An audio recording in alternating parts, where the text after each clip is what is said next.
آئیے آگے بڑھتے ہیں۔ صحابہ کے بارے میں جو ہمارے اسلاف کے کا پہلا طبقہ ہے، جن میں مہاجر اور انصار سب ہیں، اور وہ لوگ بھی ہیں جو فتح مکہ کے بعد ایمان لائے، ان کے بارے میں ابن مسعود رضی اللہ تعالیٰ کیا کہتے ہیں؟ کہتے ہیں من کان منکم متأسیا، تم میں سے جو کوئی کسی کو اپنے لیے اسوہ بنانا چاہتا ہے، کسی کی اقتداء اور تأسی کرنا چاہتا ہے، اسوہ کسی کو بنانا چاہتا ہے، فَلْيَتَأَسَّ بِأَصْحَابِ مُحَمَّدٍ صلی اللہ علیہ وسلم، وہ اللہ کے رسول صلی اللہ علیہ وسلم کے صحابہ کو اپنے لیے اسوہ، نمونہ، آئیڈیل ماڈل بنائے، جن کو دیکھ کے آدمی زندگی گزارے۔ کیوں؟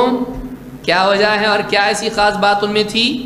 کہا فَإِنَّهُمْ كَانُوا أَبَرَّ هَذِهِ الْأُمَّةِ قُلُوبًا، اس لیے کہ یہ لوگ اس امت کے سب سے نیک دل لوگ تھے۔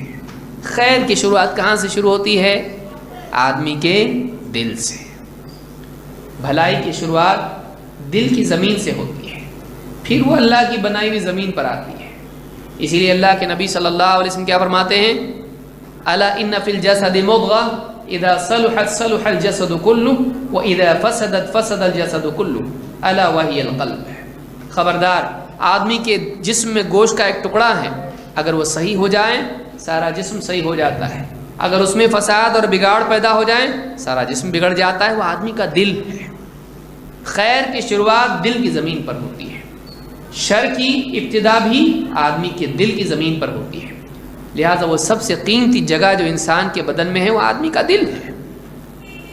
اسی لیے اللہ نے فرمایا یوم لا ينفع مال ولا بنون الا من اتى الله بقلب سلیم، آدمی کو قیامت کے دن مال اور اولاد کام نہیں آئے گی، کام آئے گا تو قلب سلیم آئے گا، ایک اچھا دل، ایسا دل جس میں توحید ہو، ایسا دل جس میں شرک نہ ہو، توحید ہو، جس میں ایمان و یقین ہو، نفاق اور شک نہ ہو، ایسا دل جس میں قبول و تسلیم ہو، جس میں انکار نہ ہو، اس میں کفر نہ ہو، ایسا دل جس میں مخلوق کے لیے خیر خواہی ہو، اس کے اندر مخلوق کے لیے حسد اور بغض اور عداوت اور کینہ، اس طرح کی بیماریاں نہ ہوں۔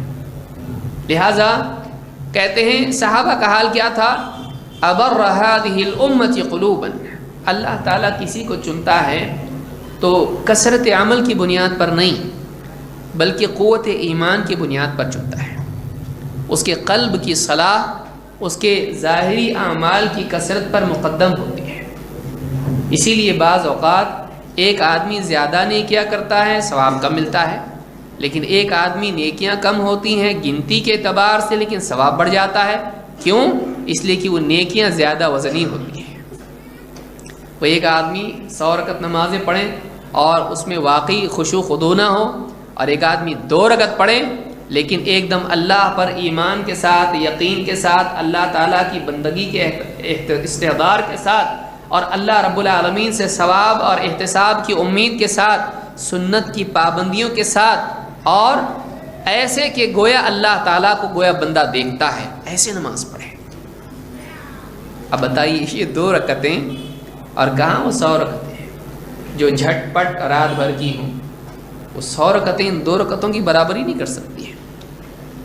آدمی کا دل، اس کا باطن، آپ دیکھیں یقین، اسی طرح سے احتساب، اخلاص، توکل اور اللہ تعالیٰ کا خشوع اور اللہ کا خوف، اللہ کی محبت، قائم، یہ بدن دل میں ہوتا ہے، اور اعمال کی قوت بڑھتی ہے ان اوصاف کی وجہ سے۔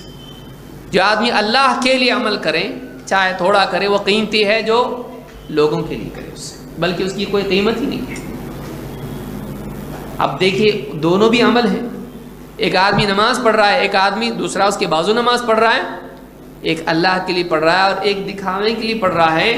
دونوں نمازیں اتنی ہی ہیں، دو رکعتیں پڑھ رہے ہیں، لیکن ان 2 رکعتوں میں ایک مقبول ایک مردود کس بنیاد پر بنی ہے؟ دل کی بنیاد پر۔ دل صحیح نہیں تو عمل چاہے کتنا ہی صحیح ہو قبول نہیں، اخلاص نہیں اس کے اندر۔ معلوم ہوا کہ دل کی نیکی بڑی نیکی ہے، دل کی نیکی بڑی نیکی ہے۔ ہم نماز پڑھتے ہیں، اپنی جگہ پاک ہو، ہم کرتے ہیں نا، جگہ پاک ہونا چاہیے. بھائی نماز پڑھ رہے ہیں تو جگہ پاک ہونا چاہیے. لہٰذا ہم جتنے نیک اعمال کر رہے ہیں دل کی جگہ بھی پاک ہونا چاہیے, زمین بھی پاک ہونا چاہیے. اس لیے کہ سارے اعمال کا مدار نیتوں پر ہے. انما الاعمال بالنیات وانما لکل امرئ ما نوى. اعمال کا مدار نیتوں پر ہے اور ہر ایک وہی پائے گا جس کی اس نے نیت کی. تو عمل تو ظاہری بدن سے ہوتا ہے لیکن اس کی قبولیت اور رد اور اس کے مقام اور ثواب کا مدار آدمی کے قلب پر ہے. دل بہت اہم ہے, دل بہت اہم ہے. لہذا صحابہ کا کمال, کوئی آدمی کہہ سکتا ہے بعد میں بہت سے لوگ آئے جنہوں نے حدیث کی کتابیں لکھیں, جنہوں نے اتنے سارے فتاوا دیے, جنہوں نے اتنی ساری جنگیں لڑیں, جنہوں نے اتنا زیادہ مال خرچ کیا جو بہت سارے صحابہ بھی نہیں خرچ کر سکے, تو ان کی نیکیاں ان سے بڑھ گئیں. نہیں, یہ ساری نیکیاں ان سے زیادہ لا سکتا ہے گنتی کے اعتبار سے, لیکن ان کے جیسا دل کہاں سے لائے گا؟ ان کے جیسا دل کہاں سے لائے گا؟ ان کے جیسا پہاڑوں کے جیسا جمع ہوا دل میں ایمان, نبی کے لیے اپنی جان دینے تک کی آمادگی اور دین کے لیے اپنے آپ کو قربان کرنے کا جذبہ اور فقر و فاقے کے باوجود ایثار کی وہ قوت کہاں سے لائے گا؟ وہ اس کے پاس نہیں. اس کے پاس 555 رکعتیں ہیں, اس سے کیا ہونے والا ہے؟ ٹھیک ہے جائے گا وہ جنت میں, صحابہ کی 2 رکعتوں کے برابر نہیں ہو سکتی. لہٰذا یہ بات ہمیشہ یاد رکھیں کہ قوت عمل اور کثرت عمل میں زمین آسمان کا فرق ہوتا ہے. وزنی عمل اور گنتی کے اعتبار سے عمل زیادہ, دونوں میں زمین آسمان کا فرق ہوتا ہے. اسی لیے عبداللہ ابن مسعود رضی اللہ تعالیٰ کو جب دیکھ کے ہنسنے لگے لوگ, کہا کہ دیکھو ان کی پنڈلیاں کیسی چھوٹی چھوٹی دبلے پتلے ایک دم. کہا تم ان کی پنڈلیوں کو دیکھ کے ہنستے ہو, اللہ کی قسم اللہ کی ترازو میں یہ احد پہاڑ سے بھی زیادہ بھاری ہے. وزن کہاں سے آیا؟ اس ایمان کی وجہ سے, اس ایمان کی وجہ سے, اس دینداری کی وجہ سے جو ان کے دلوں میں تھی. اصل دل ہے, اصل دل ہے. لہٰذا کہتے ہیں, اسی لیے شروعات جب تعریف کی خود کہہ رہے ہیں, کیا کہہ رہے ہیں؟ فَإِنَّهُمْ كَانُوا أَبَرَّ هَذِهِ الْأُمَّةِ قُلُوبًا. کہتے دیکھو وہ دل کے اعتبار سے سب سے زیادہ نیک دل لوگ تھے. ابر سب سے زیادہ نیک دل. ابر هذه الامه قلوبا واعمقها علما. نمبر 1, دل کے اعتبار سے سب سے اعلیٰ. اس میں ایمان بھی آیا, تقوی بھی آیا, اور یقین بھی آیا, اخلاص بھی آیا, اور ساری خیر اس میں آ گئی. 2, واعمقها علما, سب سے زیادہ علم کے گہرے. ایمان کے بعد ضرورت کس چیز کی انسان کے لیے؟ علم کی. اب علم میں کثرت علم نہیں, تفقہ. ایک آدمی کو بہت ساری حدیثیں معلوم ہے, قرآن کا حافظ ہے, لیکن ٹھیک سے ڈھنگ سے سمجھتا نہیں کہ ان کو جوڑ کے کیسے مطلب لینا. اس سے افضل وہ آدمی ہے جو دین کی گہری سمجھ رکھتا ہے. دیکھیے اللہ نے کیا فرمایا, یؤتی الحکمت من یشاء. اللہ جس کو چاہتا ہے حکمت دیتا ہے. ومن یؤت الحکمت فقد اوتی خیرا کثیرا. اور جس کو حکمت دے دی گئی, گہری سوجھ بوجھ دے دی گئی, وزڈم جس کو آپ کہتے ہیں, فقد اوتی خیرا کثیرا, اس کو بہت زیادہ بھلائی عطا کر دی گئی. اللہ تعالیٰ نے خیر, کثرت خیر, حکمت کو قرار دیا ہے, بہت زیادہ معلومات کو نہیں. اللہ کے نبی صلی اللہ علیہ وسلم کیا فرماتے ہیں؟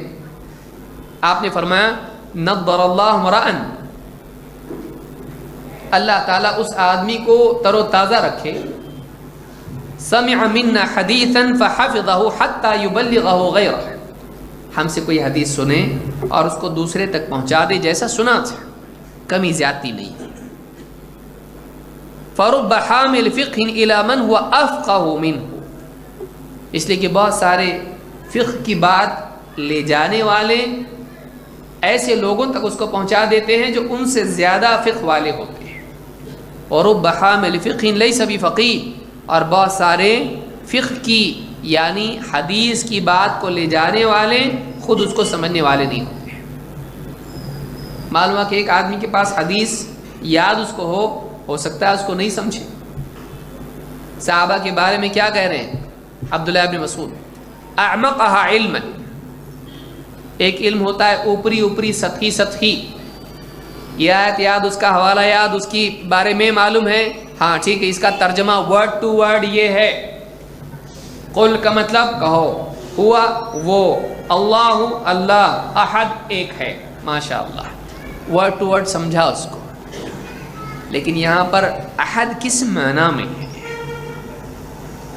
یہاں پر قل کس کو کہا جا رہا ہے، کس سے خطاب ہے، کس کے لیے ہے؟ اس آیت میں قل هو اللہ احد میں لفظ احد کی کیا معنی ہے؟ یہ گہرائی کے ساتھ علم اگر آدمی کو نہیں ہے، وہ اللہ کے اعتبار سے صرف اللہ کی گنتی تک رہے گا۔ ہاں اللہ ایک ہے، کہو کہ وہ اللہ ایک ہے، ایک ہی تو مانتے ہیں، اللہ کو دو کون بولتا ہے؟ یہاں پر احد آ رہا ہے، وہ سب سے یکتا ہے، یکتا ہے اپنی ذات میں، اس کی اولاد نہیں، کچھ نہیں، یکتا ہے اپنی صفات میں، اپنی ربوبیت میں، اپنی الوہیت میں، اور اپنی اسماء و صفات میں یکتا ہے وہ۔ یہ سارا نہیں معلوم رہے گا تو کیا مطلب ہے؟ خالی اس کو معلوم پڑا ہاں اللہ ایک ہے گنتی کے، یہ سطح علم ہے، گہرا علم، گہرا علم، گہرائی کے ساتھ آدمی کے پاس علم ہونا چاہیے۔ صحابہ کا کیا بتلا رہے ہیں؟ اعمقها علما۔ بعض علماء نے کہا کہ سلف کا بولنا کم تھا اور اس میں فائدہ زیادہ تھا، بعد والوں کا بولنا زیادہ ہے اور اس میں فائدہ اتنا نہیں جتنا سلف کے جملوں میں تھا۔ ہمارے سلف بڑی بڑی باتیں ایک دو جملوں میں بول دیتے تھے، ہمارے یہاں آدمی گھنٹوں بولتا رہتا ہے، ہم لوگوں کو گھنٹوں بولنا پڑتا ہے تب جا کے اس کے نچوڑ کے اس کا کچھ بنتا ہے۔